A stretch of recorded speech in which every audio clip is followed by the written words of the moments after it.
planet was too ill for such a dangerous journey, so Ada made the heart-wrenching decision to leave him at an orphanage where he could get medical care. Her dream was to make enough money so they could be reunited.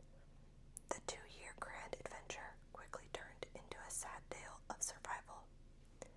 The men had taken enough food to last 6 months, figuring they would hunt, trap, fish, and live off the land for the other 18 months.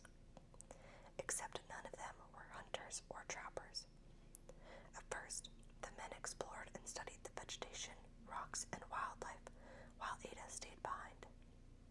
They kept journals, collected specimens, and created maps. But then they ran into problems. Arctic storms raged, and they spent days huddled close to the fire. They worried about being attacked by the many polar bears roaming the area. Most of their food supplies had rotted. They were slowly starving. It was time to abandon the expedition.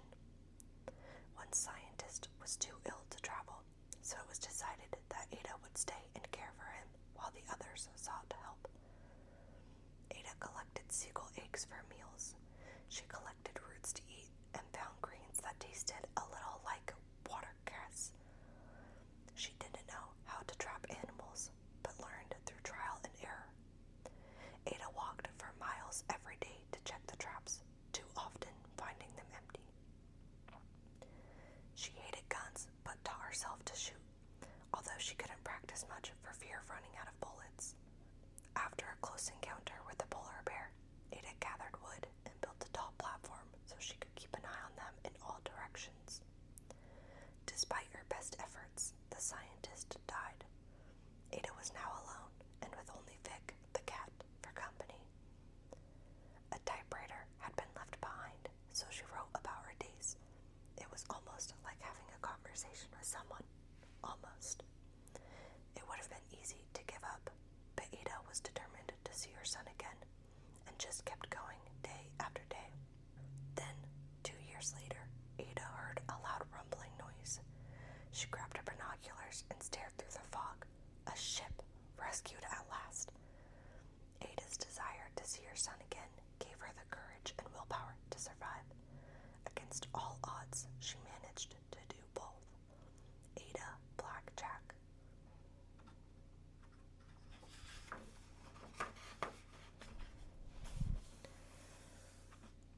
Barbara Hillary, North and South Pole sensation. As a young girl being raised by a single mother in Harlem, Barbara loved reading exciting survival stories like Robinson Crusoe by Daniel Defoe. Maybe that's when she realized she had the soul of an adventurer. Never one to shy away from hard work, Barbara accomplished many things during her lifetime. She earned her master's degree, worked in the healthcare field for over 55 years, and founded a nonprofit magazine. But she wasn't done yet. Far from it. After winning a courageous battle with lung cancer, she decided to travel. But she wasn't interested in relaxing on a beach or being a typical tourist. Instead, she wanted adventure. So she went dog slotting. Then she photographed polar bears in Canada. Barbara fell in love with the beauty of the Arctic, and she set her sights on her next trip, going to the North Pole. The North Pole isn't exactly an easy place to get to. Dropped by helicopter onto an ice floe, and then must ski to the pole, pulling a sled with supplies. Even though she had never skied before, Barbara was up to the challenge. She practiced by dragging a plastic sled across the beach until the sand destroyed it. She also worked with a trainer to get into top physical shape. The trip would be expensive, over $20,000, so she asked for donations and raised enough money to fund her expedition. Nothing was going to stop her. Not her age, her diminished lung capacity due to her cancer surgery, or her lack of funds.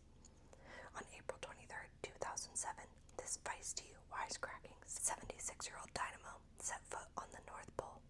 Barbara was the first African-American woman and possibly the oldest person to achieve this goal. She could have just sat back and relaxed while she reflected on her incredible feat, but that just wasn't in her nature. Instead, in 2011, she took another trip. This time, she stood on the South Pole,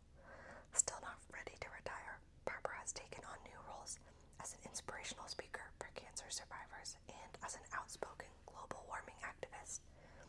She shows no sign of slowing down. She's probably quietly planning her next adventure, though it will be hard to top her treks to both poles. But if anyone is up to the challenge, it would be Barbara. Barbara Hillary.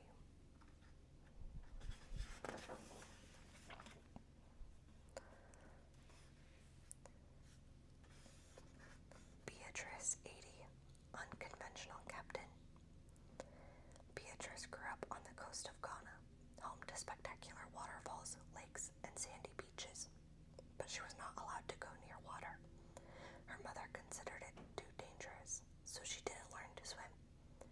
Unlike most girls in Ghana who are expected to marry, stay home, and have children, Beatrice was in school planning on a career in medicine.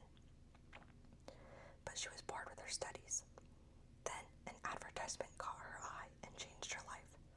It was an ad for Ghana Nautical College looking for applicants to be trained as cadets to man the country's fleet of merchant ships. Enrolling meant a complete change in her life's direction, a new field of study, the possibility of prejudice and resistance from male students and teachers, and once again going against traditional gender roles. It also meant a life of adventure on the seas.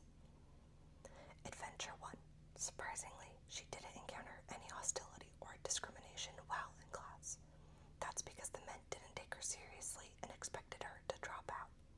She didn't. Beatrice graduated, became one of the first female cadets, and finally learned to swim. The work was physically and mentally demanding, but she was up to the task. In 1990, Beatrice obtained her captain's license, a first for a woman in Ghana.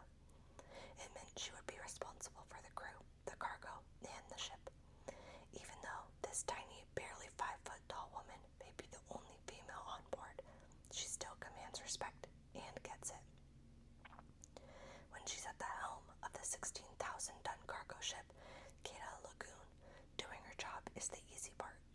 Dealing with long-held African superstitions can be harder. Many sailors believe that having a woman on board drives the fish away, or that she will anger and antagonize mermaids, resulting in devastating storms. By being successful in her duties, she is slowly putting long-standing superstitions to rest. After 20 years at sea, Beatrice sought out new responsibilities. She went to work for the International Maritime Organization, which oversees shipping and helps prevent pollution of the world's oceans. Her life may be unconventional, but Beatrice was a born sailor who was always ready and willing to accept and conquer the next challenge, whether on land or at sea. She has steered a course not only for her ship and her career, but for other women who aspire to a life of adventure, purpose, and excitement. Beatrice Ayettey.